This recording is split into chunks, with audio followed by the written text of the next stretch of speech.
아침 저녁으로 쌀쌀한 11월입니다. 라디오 서울과 함께 언제나 여유와 따뜻함을 가지시길 바랍니다. 강혜신의 오늘의 미국.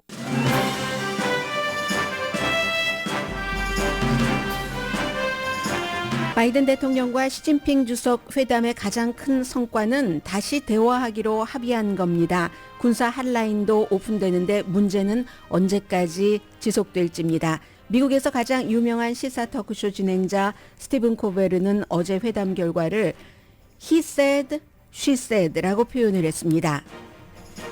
이번 회담의 가장 큰 성과는 슈퍼파워 두 개 국가가 만났다는 것, 앞에 말씀드린 그대로인데 이는 미국과 중국의 긴장 완화를 넘어서 아시아 국가들도 안심시키는 일입니다. 블라디미르 푸틴 러시아 대통령은 자신의 가장 중요한 친구와 가장 큰 라이벌이 본인은 빼고 국제 정세를 논의하는 걸 좋게 봤을 리가 없다는 사실은 바이든에게 승리입니다.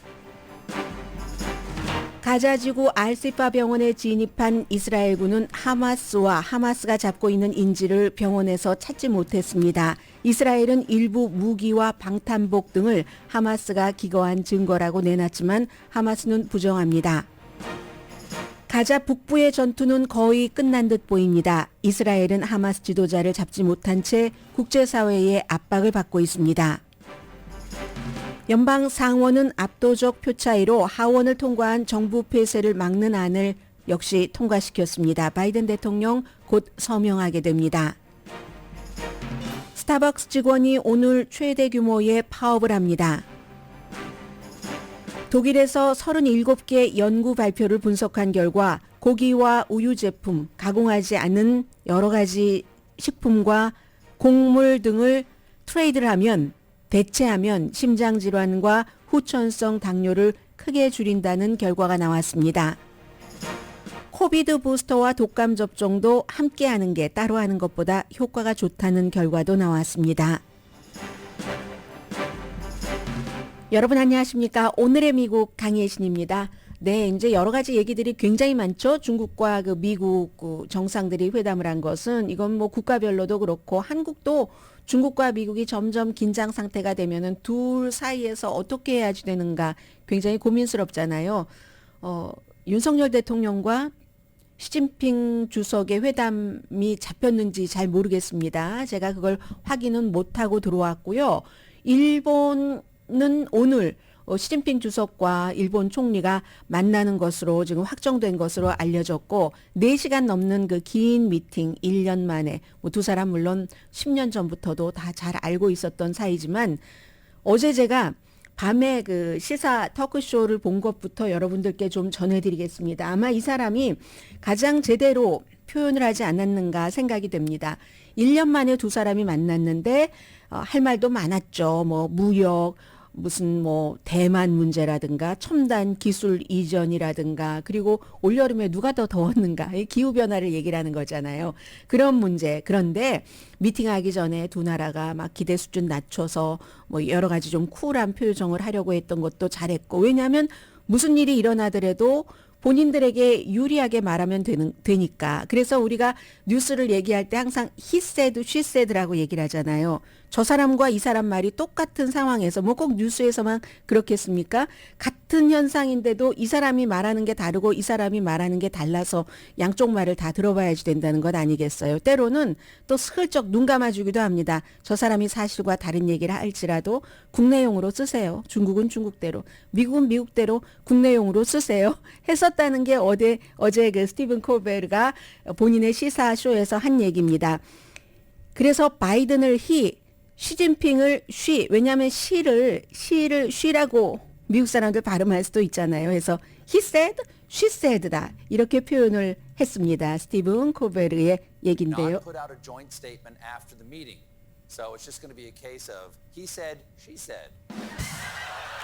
제가 맥시멈으로 올렸는데도 소리가 작네요.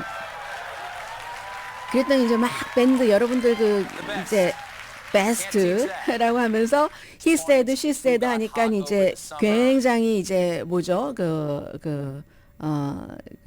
밴드가 막 하고 사람들이 박수를 치고 시사 토크쇼를 하는 사람들도 이 정도는 이제 다 알고 있는 겁니다. 그렇지. 그냥 만났다는 것 이외에 뭐가 있겠어? 그러나 슈퍼 강대국의 두 파워인데 만나지 않고 1년 동안 있었다는 게 문제니까 he said 하던 she said 바이든과 시진핑이 서로 우리가 강하게 보였어 라고 얘기를 하던 그건 상관없다. 베스트 뭐 이런 표현을 했습니다.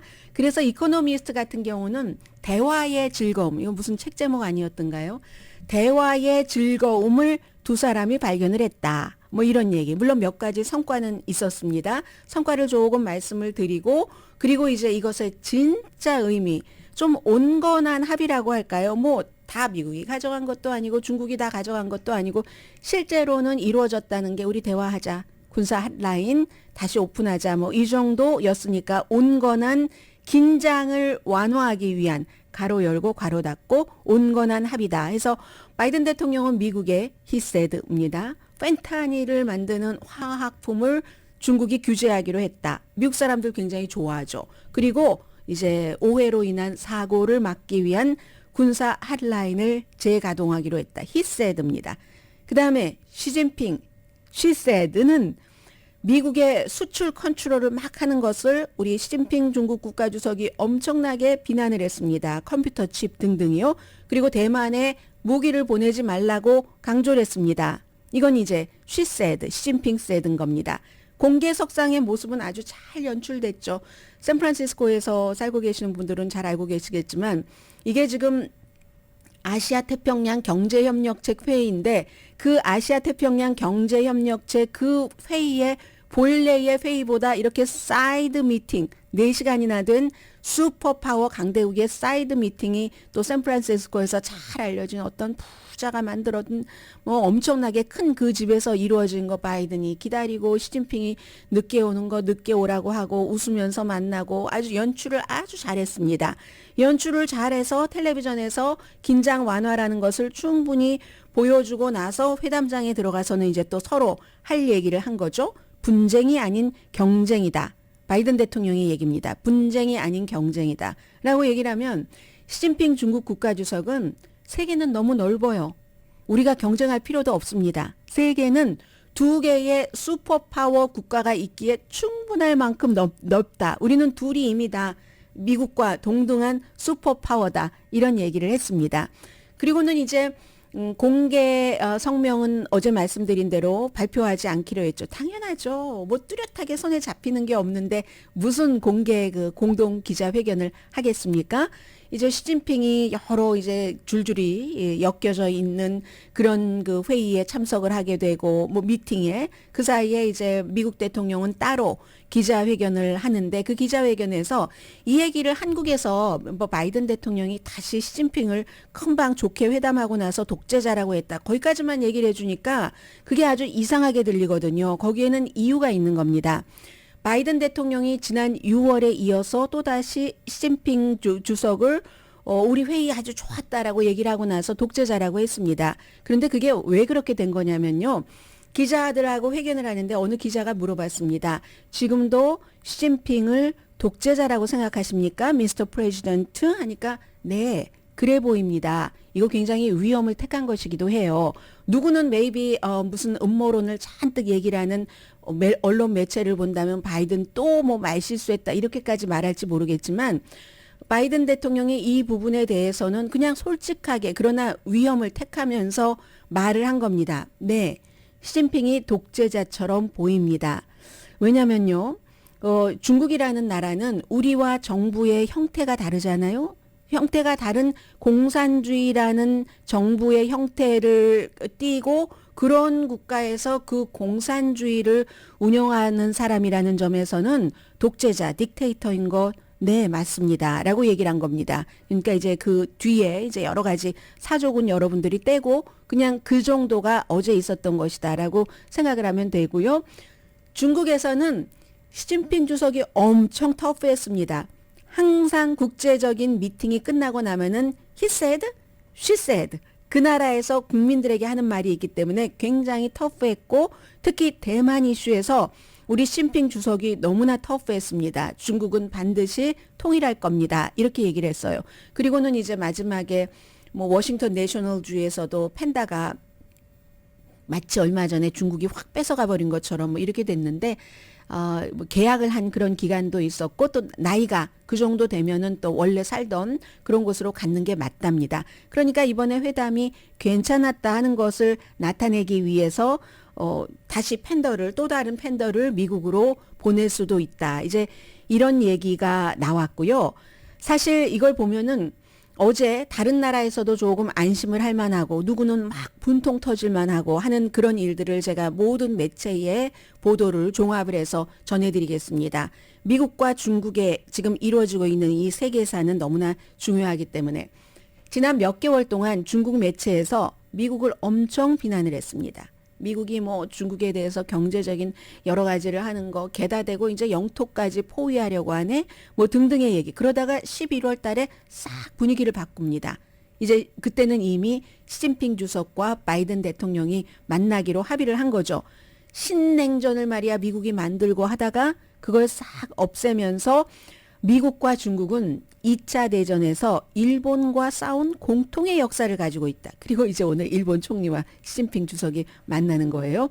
그런 그 역사를 가지고 있다 하는 것을 강조를 했고, 그리고 또 심지어는 미국의 그 바론티어 전투기 그 조종사요, 그 플라잉 타이거로 알려져 있죠.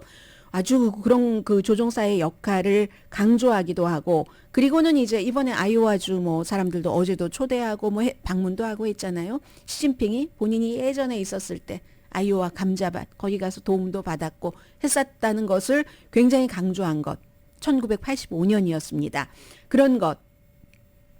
이런 모든 것들이 중국도 미국과 마찬가지로 긴장을 완화하고 싶은 마음을 그대로 중국 매체가 표현을 한 겁니다. 해서 뭐 한 4시간 동안 최고 지도자로서는 두 번째 만남이죠. 그 전에 부주석이었을 때, 부통령이었을 때 만났고, 알고 지낸 게 우리가 10년이 넘습니다 하는 걸 굉장히 강조를 했고요. 그런데 뭐 개인적인 친분이고 두 나라 사이에 어떤 그 두 나라의 국가의 성격도 그렇고 앞서 말씀드린 것처럼 공산주의를 이끌고 있는 사람은 독재자라고 말할 수 있죠라는가 대만이라든가 의견 일치를 하지 않은 것 많습니다. 그런데 실제로 이번 미팅에서 가장 중요했었던 것은 거의 모든 미국, 중국 전문가는 그렇게 말합니다. 두 사람이 만나서 4시간 동안이나 밥도 먹고 일부러 이제 그런 그 부자가 갖고 있었던 그 집을 선택을 한 겁니다. 산책도 하고 하기 위해서. 이건 캠프 데이비드가 아니잖아요. 그 동북 쪽에. 그래서 그런 장소를 선택을 하고 이렇게 서로 4시간이나 시간을 보냈다 하는 것은 아시아는 지금 중국과 미국의 그 긴장 경쟁에 말려 들어가고 싶어 하지 않고 한국도 마찬가지고요. 그러니까 윤석열 대통령도 시진핑 주석을 이번에 좀 의미 있게 만나보고 싶다는 생각을 갖는 것이고 더 나쁘게는 대만을 두고 지금 우크라이나라든가 중동 문제라든가 이런 것 때문에 정말 군사력이 그곳에서 왔다 갔다 휘둘려지지 않을까. 이러면 아시아 국가들이 굉장히 걱정하는데 일단 두 나라가 군사적으로도 뭐 핫라인을 개설하고 논의한다고 했으니까 조금 휴하고 안심을 쉬었을 겁니다. 그래서 이제 시진핑 주석이 바이든 대통령에게 대만이 미국과 중국의 잠재적인 가장 위험한 문제다. 뭐 무역도 있고 등등. 무역이야 그 트럼프 전 대통령 때부터 뭐 관세 부과하고 하던 거 바이든 대통령도 안 풀어줬잖아요. 그런데 더 중요한 건 대만이다라고 우리는 하나의 중국이고 반드시 통일을 한다라는 것을 어제도 시진핑 주석이 바이든 대통령에게 얘기를 했는데 바이든 대통령은 전에는 시진핑 없이는 만약에 중국이 대만을 공격하면 우리 미국이 대만을 방어한다. 이렇게 몇 번 얘기를 했잖아요. 어제는 그렇게 말하진 않았습니다. 그게 긴장을 완화하기 위한 그런 거죠. 중국이 이제 이걸 중국 정부가 중국 관영 그 매체를 통해서 얼마나 선전을 하겠습니까? 네, 선전하십시오. 나도 뭐 그만큼 가지고 온 건 있으니까 이게 이제 바이든의 입장인 거죠. 그래서 미국에서는 바이든 대통령이 여러 가지로 강한 위치에서 시진핑 주석을 만났다라고 주장을 하죠. 그리고 이제 중국은 그에 비해서 굉장히 요즘 경제적인 어려운 문제도 있다 등등 그런 얘기들. 아시아 국가들에게 중국이 그 경제적으로 굉장히 유혹이 된다는 것은 뭐 다 알고 있는 사실이고 미국도 농업 업계에서는 중국을 완전히 아무리 시장을 다변화해도 중국을 완전히 그 포기할 수 없는 겁니다. 콩 때문에. 이 콩 수출 수입 문제 때문에. 그래서 이제 그 대안을 지금 막 찾으려고 사실은 바이든 정부가 고군분투하고 있는 것도 사실이죠. 그렇기 때문에 트럼프 전 대통령이 그 환태평양 파트너십, 트랜스퍼시픽 그 파트너십을 깨버리고 그 뒤에 이제 오바마 때부터 조금씩 시작이 됐었던 인도 태평양 이 경제 프레임워크 같은 것을 바이든 대통령이 좀 확고하게 마련을 했지만 이건 별 효과가 없습니다. 왜냐하면 상징성은 있어도 뭔가를 더 많이 해줘야지 되고 하는 경제적으로 현실적으로 장치가 마련돼 있지 않기 때문에 이런 조금 약한 그런 부분은 있는데 그에 비해서 군사적으로 다시 이제 접촉을 하겠다고 한 것은 굉장히 중요한 것이고 또 인공지능에 대해서도 그 위험을 해결하기 위해서 대화를 하기로 했지만 뭐 이것도 뭐 좀 구체적으로 합의했다는 힌트는 없습니다. 그러니까 공동 기자회견을 하지 않은 거고요. 대신에 이제 중국이 세계 최대의 온실그 배출국에 속하는 미국과 중국, 뭐 중국이 가장 많지만 인구비로는 미국이 여전히 높습니다.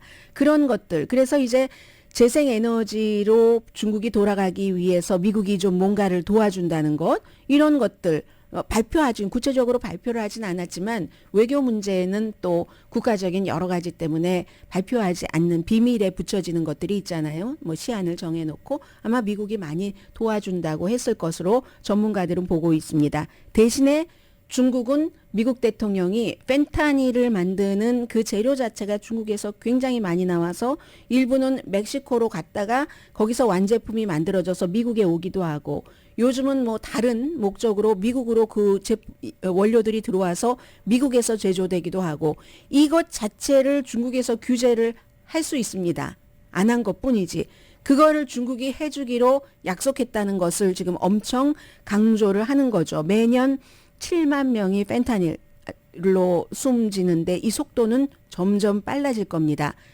자, 바이든 대통령이 이 펜타닐로 인해서 목숨을 잃은 아주 가까운 사람을 알고 있다. 자녀를 잃은 그런 사람들을 개인적으로 알고 있다라는 얘기까지 하면서 이 같은 약속을 받았고 그리고 이제 마지막으로 말씀드릴 게 지역입니다.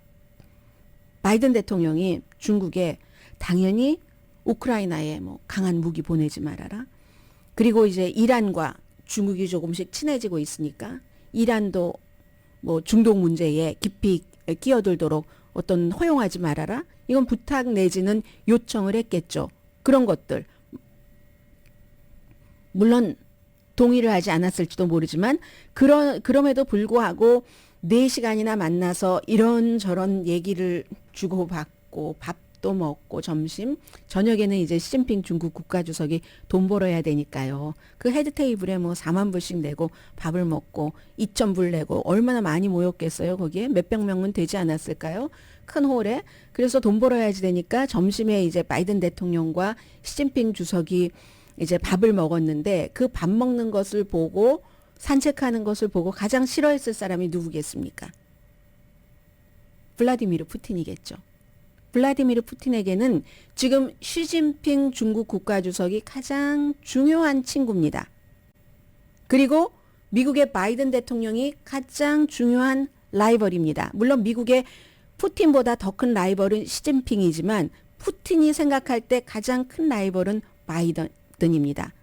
자신의 가장 중요한 라이벌과 가장 중요한 친구가 나를 쏙 빼고 4시간 동안이나 밥 먹고 아니 우리가 지금 하고 있는 이 전쟁 얘기도 했다고? 그러면 블라디미르 푸틴은 기분 좋지는 않았을 겁니다. 이건 그 자체로 바로 바이든 대통령의 승리였다라고 볼 수 있는 점. 이게 이제 어제 바이든과 시진핑 주석의 회담에서 뭐 국제적으로는 가장 중요했었던 이유이기도 합니다.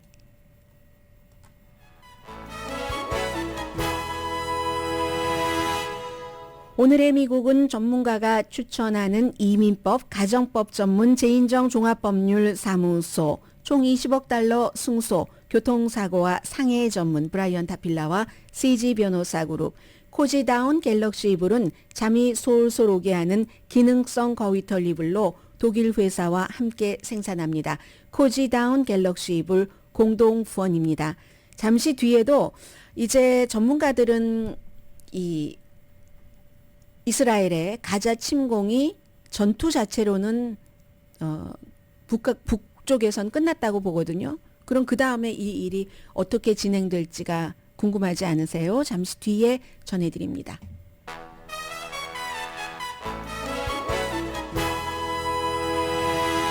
네, 지금 브레이킹 뉴스가 들어오고 있는데요. 조지 산토스라고 여러분 뉴욕의 3지구 롱아일랜드가 포함된 곳의 초선 연방 하원 의원 기억하시죠? 선거에 당선되기 전부터 온갖 거짓말로 그 지역, 원래 민주당 지역이었는데 이 사람이 말을 너무 잘하고 자수성가해서 30대인데 돈을 너무 많이 벌었고 등등 다 거짓말이었습니다. 무슨 뭐 유대계 등등의 개인사 스토리까지. 그래서 사람들이 굉장히 호감을 갖고 당선을 시켰는데 그 뒤에야 민주당이 방심했었던 거죠. 그냥 아이 뭐 저 사람이 되겠어? 했다가 덜컥 당선이 돼버렸네요. 그리고 나서 뒤가 파헤쳐지고 결국은 오늘 발표를 했습니다. 지금 재선에 나가지 않는다. 지금까지 그런 모든 것들 때문에 하원 윤리위원회에 회부가 돼서 전에는 케빈 맥카티 하원 의장이 그가 하원 의장이 되기 전에 열심히 손을 들어줬었기 때문에 이걸 잘 회부해 보지 않고 뭐 이렇게 가만히 내버려두는 그런 또 다수당이긴 하지만 표가 작으니까요. 그렇게 하다가 신임 하원 의장이 들어와서 조금 속도를 냈습니다. 결국은 하원 윤리위원회가 조지 산토스가 수많은 거짓말이 있지만 선거 기금을 잘못 사용한 그것에 대해서 그렇다, 유죄다 말하자면 그렇게 판결을 내렸습니다. 그리고 실제로 재선이 돼도 이제는 유권자가 그를 알기 때문에 뭐 재선 캠페인을 나가더라도 당선된다는 그런 확률이 많다기보다는 적다 쪽이긴 했지만 본인이 절대로 나는 뭐 물러서지 않을 거야 하더니 재선에 나가지 않겠다 하는 얘기를 지금 했습니다. 결국은 이제 분명하게 가려지는 진실은 이렇게 뭐 오랜 세월이 걸리지도 않았어요. 지금 초선 의원이고 1년 임기 남았습니다. 조지 산토스는 더 이상 재선에 나가지 않는다는 얘기가 있고 그리고는 이제 그 말씀이 나왔으니까 어제 제가 여러분들께 전해드리지 못했었는데요. 지금 뉴저지의 3지구의 앤디 김 연방 하원 의원이 그곳에서 부패 혐의로 지금 수사를 받고 있는 기소도 된 로버트 메넨데스 연방 상원 의원 자리에 출마한다고 발표를 했잖아요.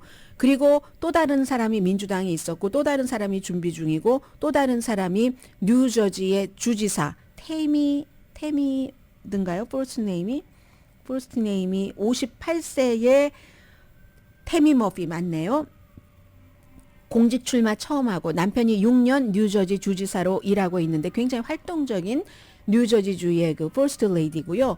왜 출마하는가? 어제 그 비디오 보니까 뭐 아이들에게 더 잘해주기 위해서 뭐 등등. 현재는 워싱턴에는 뭐 부자가 되거나 카메라에 찍히는 거 신경 쓰는 관심사를 가진 사람들이 너무 많습니다. 뭐 이렇게 하고 출마를 했거든요. 지금은 이제 주부지만 굉장히 남편의 그 선거 캠페인이라든가 할 때 활발하게 일을 했고 그 전에는 30년 전입니다. 재정 애널리스트로 일을 했습니다. 그래서 이제 앤디 김 하원 의원과 같이 겨룰 수 있다는 이런 점에서도 이 사람 주목되고요. 그 정도 말씀드리고 이스라엘 레이티스트부터 좀 전해드리고 레이티스트를 전해드리고 나서 이게 앞으로 어떻게 갈 것인가 라는 예상까지 좀 보도를 해드리겠습니다. 알시파 병원에서 들어가서 찍은 비디오를 이스라엘이 발표를 했습니다. 총기도 뭐 한 10정 정도 있었고요. 이 알시타 병원으로 쳐들어갈 때는 이스라엘이 특공대를 그곳에 진입시킬 때는 그 안에 지하가 하마스의 지휘본부고 하마스가 거기에 있고 그리고 잡아간 인질 가운데 일부도 거기에 있을 것으로 믿었습니다. 믿고 딱 들어갔는데요. 이제 6일 동안이나 병원을 포위하고 있었잖아요. 계속 포위를 하고 하니까 그 사이에 사람들이 다 빠져나가고 어떤 식으로든 해서 마지막에 들어갔을 때는 1,500명이었답니다. 새벽 3시에 들어갔는데 사람들이 이제 전하는 거예요. 너무 무서웠다고 얘기를 하고 이스라엘은 그 총 그리고 방탄복 이런 것을 찍어서 들어가자마자 큰 그 메가폰으로 16살에서 40살 사이 남자는 다 이쪽에 서라. 뜰에 서라. 이렇게 하고 또 지금 일부는 신문 중이라고 얘기를 하고요. 방사능 그 빌딩에서 방사능이 아니라 방사선과 방사선과 그 빌딩에서 열정의 총, 탄알, 방탄복 이런 것들이 나왔다고 이스라엘이 비디오로 쫙 보여줍니다. 그랬더니 하마스는 그거 우리 것 아니다라고 하고 언론사는 양측의 주장을 이 경우에는 확인할 길이 없습니다. 최근에 저에게 컴플레인을 계속적으로 하시는 분이 계시는데 어떤 분이냐면 그분이 이스라엘에서 이제 방송을 하시는 분이래요. 그러면서 그 이스라엘에 대한 보도, 본인은 이스라엘에서 방송을 다 하고 있는데 하마스 같은 경우 가자 지구에 우리 들어갈 수 없도록 얼마나 그렇게 하는지 알고나 있느냐.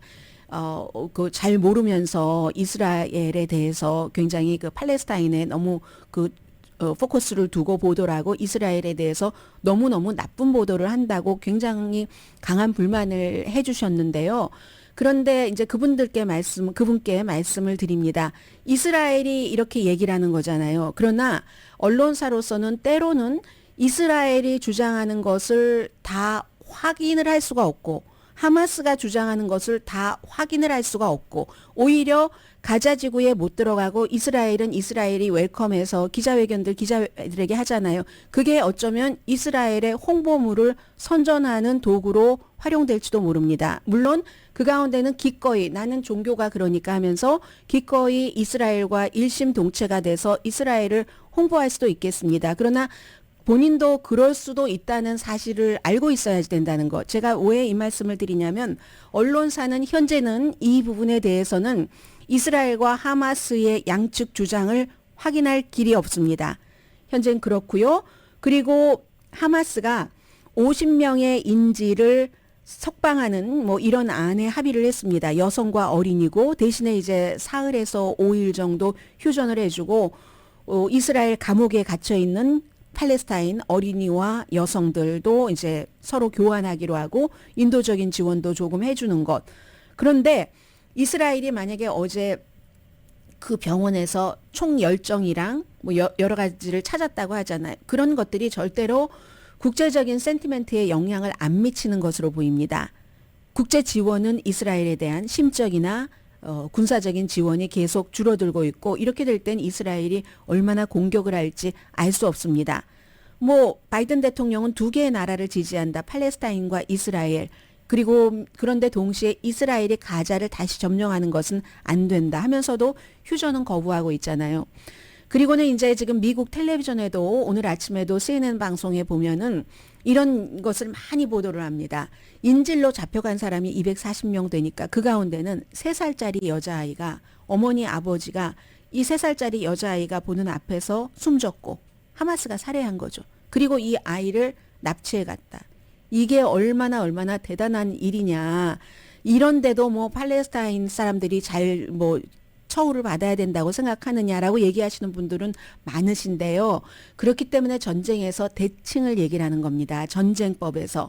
지금 이제 6주일 전에 이 전쟁이 시작되면서 북부를 막 공습하고 했잖아요. 북부는 완전히 속빈 강정처럼 돼 있거든요. 가자에. 사람도 없습니다. 건물도 비었고 물, 하수, 기관시설은 더 이상 없습니다. 나머지 남아있던 것은 이스라엘 기갑부대가 공습으로 파손되지 않은 길 등을 다 부숴버렸습니다. 하마스도 흩어졌어요. 그러면 하마스를 얼마나 잡았는가? 지금 별로 많이 잡힌 것 같지 않죠? 남부로 사람들 다 떠나라고 할 때 민간인만 떠났겠습니까? 북부에 기반을 둔 하마스도 분명히 떠났을 겁니다. 같이 남쪽으로 묻어간 사람도 있겠죠. 그래서 지금 이스라엘이 북부에서 계속 터널 입구를 찾아서 폭발을 하고 무기와 무장 세력을 찾을 것이라고 하고 몇 주일 동안 찾았지만 이렇게 찾았다고 하고 보여주는 것은 그다지 많지는 않습니다. 그리고 제일 중요한 것은 두 사람을 못 찾았잖아요. 야히와 시나르, 정치 지도자 하마스, 군사령관 무하메드 데이프 두 사람을 찾지 못했습니다. 탱크, 탐지견, 특수부대 다 동원돼도 의심스러운 건물 다 폭격합니다. 지금도 하루에 뭐 90개에서 100개. 그리고 의심스러운 사람들 다 처리합니다. 그런데 어느 시점이 되면은 지금 북부에 사람이 없는 속빈 강정이 돼 있으니까 다 남쪽으로 이제 시선을 집중할 수밖에 없습니다. 전쟁 전에 230만 명 정도 되는 그런 가자 주민 가운데 110만 명이 북부에 살았고 지금 다 남부로 내려왔잖아요. 그래서 사람들이 사람답지 않은 생활을 하니까 국제적으로 외교적으로 굉장히 압박을 받고 있는데 특히 아랍 국가에서의 그 압박은 미국에서도 잘 그 보도되지 않지만 전쟁을 바로 끝내랍니다. 휴전하라도 아니에요. 아랍 국가들은 전쟁을 사우디와 이란조차도 손을 잡고 이란과 사우디가 같이 손을 잡고 그런다니까요. 전쟁을 끝내라. 프랑스는 휴전해라. 영국도 휴전해라. 그러나 이 경우는 미국의 영향력이 가장 크죠. 바이든 대통령은 휴전을 지금 거부하고 있습니다. 그렇지만 또 민주당 내부에서는 휴전을 해야지 된다. 뭐 북부 다 망가져서 아무것도 없는 속빈 강정인데 남부 사람들 하마스도 통치력을 상실했습니다. 이쯤 되면 상실했고 하마스를 비난해왔던 가자지구 주민들. 이건 사실은 여론을 감지하기는 굉장히 힘들지만 본인들을 이스라엘 남부를 그렇게 잔혹하게 급습을 해서 이런 일을 집도 잃고 당하게 하는데 하마스를 좋아할 리가 있겠습니까? 그전에도 독재적인 통치를 해왔었는데 국민들의 보건복지에는 신경 쓰지 않고 그럼에도 불구하고 그러면 그렇다고 하마스 원망스러워. 내가 이렇게까지 막 남부로 오고 우리 다 전 재산을 잃어버렸고 뭐 이렇게 얘기를 한다고 그럼 이스라엘을 좋아하겠습니까? 이스라엘을 더 미워하겠습니까? 하마스를 더 미워하겠습니까? 그냥 상식선에서는 춥고 비도 오고 섭씨로 한 8도 정도 된다고 하던데요. 팔레스타인 가자 지구의 겨울은 아주 춥답니다. 하수펌프장 작동하지 않습니다. 연료가 없으니까 나는 굶어도 아이에게 먹을 것, 배급 조금 탄 식량이 있으면 가구를 부숴서 지금 무슨 동굴시대도 아닌데 그렇게 해서 음식을 만들어서 아이들에게 먹이잖아요. 막 텐트가 무너지고 진흙 속에서 자는 사람들도 많고 질병 확산하고 콜레라, 장티푸스 지금 어떤 시절입니까?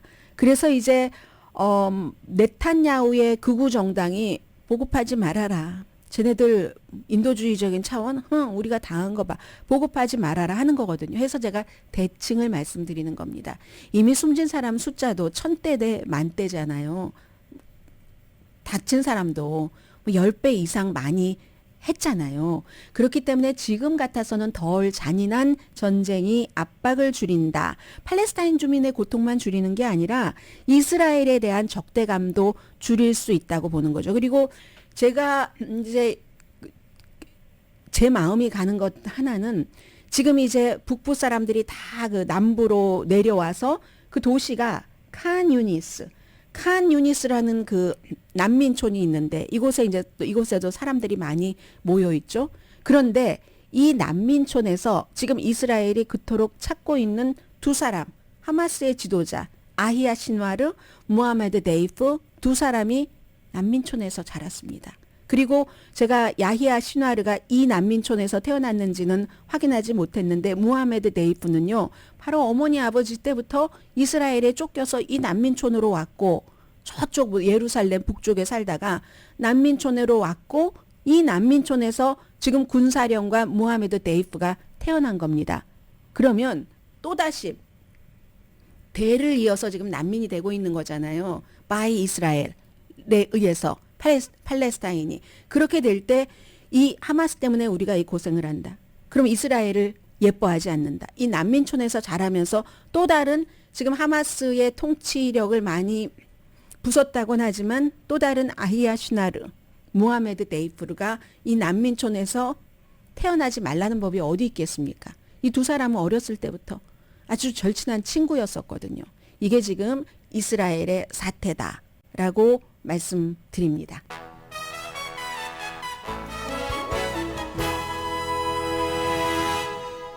네, 요즘 대세는 라디오 서울 하는 로고를 들으시는 순간 텔레비전 화면에는 빨간색 이제 겨울 할러데이 시즌이 왔다 하는 그런 선전이 보였는데요. 스타벅스도 마찬가지죠. 그 레드컵 오늘 각 지역에서 아마 뭔가 스타벅스 사서 드시면은 앱으로 오더하신 분들도 마찬가지로 다시 사용할 수 있는 컵을 드린다는데요. 레드컵 데이죠, 오늘이.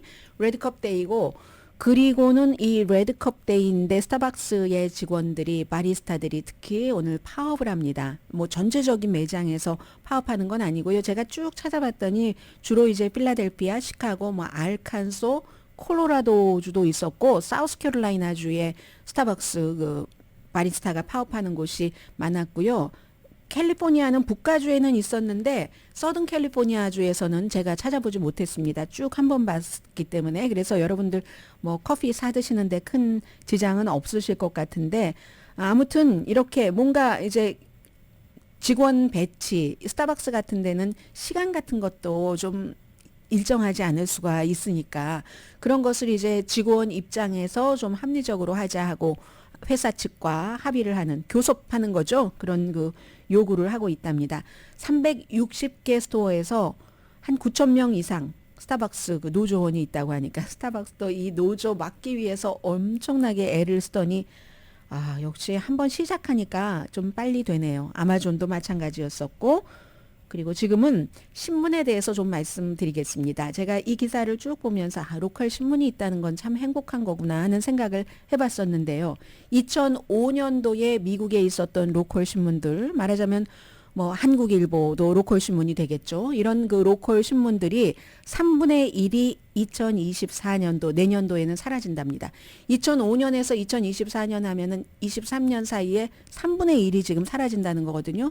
그것도 조금 당겨졌답니다. 사라지는 게 원래는 전문가들이 뭐 2025년이든가요. 한 해 정도는 더 늦춰질 거라고 생각했는데 내년에 3분의 1이 사라진다는 얘기인데 2023년도에 로컬 신문이 너무나 디클라이닝이 빨라져서 그렇게 된다는 건데, 근데요.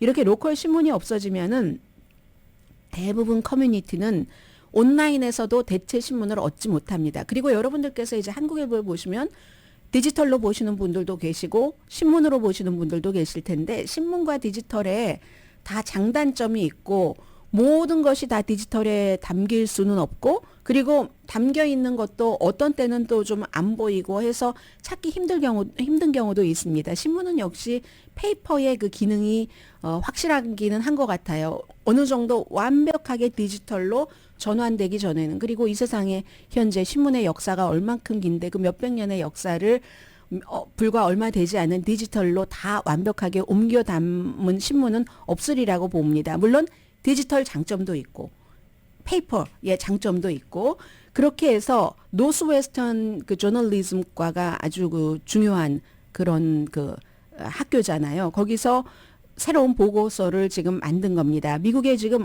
신문이 이 정도밖에 안 되나요? 6천 개 정도 신문. 2005년도 거의 9천 개에서 많이 줄어들었는데, 그리고 남아있는 신문도 날마다 에브리데이, 여러분들께서 한국일보를 월요일부터 금요일까지 매주 받아보시는 분들이 많으신데 그게 아니라 나머지도 일주일에 한 번 발행되는 게 굉장히 많아서 지난 2년 동안 신문은 매주일 2개 이상 그냥 없어진답니다. 그리고 미국 내에 카운티가 굉장히 많은데 204개 카운티에는 아예 이런 로컬 뉴스페이퍼가 없다고 하거든요. 그러면 6.4% 정도 된다는 얘기입니다. 그래서 만약에 이렇게 로컬 페이퍼가 없어진다 할 때는 뉴스에 대해서, 또 이 코리안 페이퍼는 코리안들에 관해서 중요한 것을 많이 보도를 하잖아요. 우리 지역사회, 우리가 또 그 언어적으로 영어가 익숙하신 분들도 한국말로 더하면 훨씬 쉽게 뭔가 그 이득을 받을 수 있는 그런 그 비영리 기구들의 활동이라든가 등등 해서 심지어 부고도 내드리고 신문에서 그런 것들이 전혀 이제 없어지는 사막에서, 뉴스의 사막에서 살 수 있는 경우가 많다는 그런 얘기인 거죠. 근데 이게 또 이제 경제적으로 보자면요. 경제 정치적으로 보자면 최근에 수십 년 동안 미국 신문을 아주 큰 헤지펀드가 많이 사들였습니다. 돈 번다고. 그리고 추가 이익을 낸다고. 헤지펀드가 원래 신문업이 본업은 아니잖아요. 그런데 많은 이것을 막 어느 날 갑자기 막 수십 개 이렇게 사들이다가 지금 디지털로 가고 광고가 줄어들고 이런 것이 되니까 이 헤지펀드는 원래 의무감을 갖고 신문을 만드는 그런 회사들이 아닙니다. 그래? 이득이 예전보다 들어왔는데 하고 빨리 버리는 거죠. 예상보다 그냥 다 던져버리는 겁니다. 그래서 이제 이런 것들이 헤지펀드가 손을 놓을 때 누군가가 살 수도 있지만 패밀리 운영하는 그런 곳에서 살 수도 있지만 전처럼 그렇게 광고가 활발하진 않기 때문에 수익성이 좋지는 않죠. 그리고 문제는 그럼 이게 없어지면 다른 것이 뭐가 대치를 할 수 있는 게 있어? 그게 없다는 데에 굉장히 문제가 있다는 거죠. 네. 그래서 이제 요즘에는 여러 가지 정부 차원에서도 왜냐하면 대체적으로 뭐 로컬 신문 하면은 소수인종이라든가 이런 사람들이 많이 보는데 그럼 그런 분들이 정보를 접하는 것에 굉장히 줄어드는 거예요. 좋은 게 아니죠. 뭐 좋은 게 아닌 게 아니라 굉장히 나쁜 거죠. 그러면 사람들과 격차가 생기는 겁니다. 소수인종과 주류와 정치적인 양극화 그리고 이제 이렇게 정보의 양극화, 시민 참여가 부족해지게 되고 그러면 이제 잘못된 정보, 온라인의 정보가 얼마나 잘못된 거니까 정보도 아니에요. 루머죠. 그런 것들 때문에 사실은 이 로컬 신문이 굉장히 중요하게 보호돼야지 된다. 오늘 악시오스의 보도였습니다. 제가 조금 까먹었으니까 광고 마지막에 나갈 때 그 까먹은 만큼 말씀드릴게요. 공평하게 서울 바베큐 였습니다. 오늘의 미국은 정말 전부터 이렇게 하기로 생각을 했었는데 제가 지금 안 하고 있네요. 전문가가 추천하는 이민법, 가정법 전문 재인정 종합법률 사무소, 총 20억 달러 승소, 교통사고와 상해 전문 브라이언 타필라와 CG 변호사 그룹, 코지다운 갤럭시 이불은 잠이 솔솔 오게 하는 기능성 거위털 이불로 독일 회사와 함께 생산합니다. 코지다운 갤럭시 이불 공동폰이었습니다. 아니에요, 제가 착각했어요. 세 번째 항상 또 한 번 불러드린다고 하고는 잊어서 네 번째 마지막 부분을 먼저 불러드린 거고요. 건강 말씀을 조금 드리겠는데 시간이 없어서 늘 말씀을 못 드려요. 우리가 지금 알고 있는 얘기인데 또 한 번 확인을 한 겁니다. 고기와 유제품, 사람에 따라서 차이는 있을 수 있겠지만 가공된 식품을 그렇지 않은 가공되지 않은 곡물과 콩, 무슨 너츠, 올리브 오일로 대체를 하면 뭐 지방기 이런 것을요. 그러면은 심장 질환과 후천성 당뇨를 크게 줄인다 하는 연구 결과가 나온 겁니다. 독일의 이제 당뇨병 센터 düsseldorf라는 당뇨병 센터에서 한두 개가 아니라 37개의 그 연구 페이퍼를 쭉 분석을 했다는 거거든요. 제일 중요한 건 붉은 고기와 가공 고기. 저희 어머니도 제가 고기를 안 먹는다고 늘 고기 먹으라고 하시는데 싫은 걸 어떻게 먹어요? 저는 무슨 건강을 생각해서라기보다도 안 땡겨서. 그러나 또 뭐 어떤 때 먹고 싶으면 먹긴 먹거든요. 몸이 말해주는 것 같아요. 제가 저의 경험으로는. 그래서 엄마 붉은 고기 무조건 먹어야 된다고 좋다고 하지 마세요. 붉은 고기와 가공 고기를 식물성으로 대체하면은 예를 들어 하루에 50g의 가공 뭐 여러 가지 유가 있잖아요. 그럼 뭐 베이컨이라든가 등등 이걸 일반 콩이나 아니면 너츠 이런 걸로 대체하면은 심혈관 위험은 25%가 낮아진답니다. 계란 한 개를 계란도 뭐 꼭 먹어야지 된다고 하지만 그냥 수치를 비교해 보시라는 거예요. 견과류 25g으로 대치를 하면 역시 심혈관 위험이 17% 낮아진다는 겁니다. 그런데 뭐 생선이라든가 이건 별 차이가 없대요. 당뇨병의 경우도 무슨 베이컨 등등의 가공육 50g을 견과류 28g으로 대체하고 그리고 달걀 한 개를 완전한 그 홀 그레인 콩 곡물 30g이나 견과류 10g으로 바꾸면 당뇨병도 뭐 20몇 % 줄어든다고 하거든요. 제일 중요한 건 햄, 소세지, 베이컨, 핫도그 어떤 때는 드셔도 돼요. 당길 때는 맛있게 먹는 거. 그건 간식이잖아요. 나쁜 불량식품 맛있잖아요. 그래서 이게 가장 중요하다고 전문가는 얘기를 합니다. 그래서 50g의 가공육을 28g이나 50g의 견과류로 바꾸면 모든 사망 원인의 21%를 낮출 수 있고요. 다 알고 있는 얘기잖아요. 우리가 고기에는 뭐 포화 지방산이 많이 포함돼 있고 가공육에는 뭐 소금이 많겠죠. 그리고 그걸 이제 뭐 썩지 않게 하려는 여러 가지 뭐 질산염이라든가 그 밖에 뭐 비슷한 그런 것들의 함량이 많기 때문에 그에 비해서 식물성 식품의 경우는 미네랄, 섬유질, 비타민 이런 거 많으니까. 그래도 요구르트와 치즈는요. 이 좀 건강하다는 그런 증거는 있다고 하거든요. 아무튼 붉은 고기와 가공육 이런 것들을 줄이시라 하는 말씀 드렸고 후원업체는 보내드렸고요. 코비드와 부스터, 그러니까 코비드 부스터와 독감 예방 접종을 동시에 하면은요, 보스턴에서 열린 연례 백신 회담에서의 결과 면역 체계의 자극이 강화돼서 훨씬 효과가 좋다는 것 나왔습니다. 강혜신이었습니다.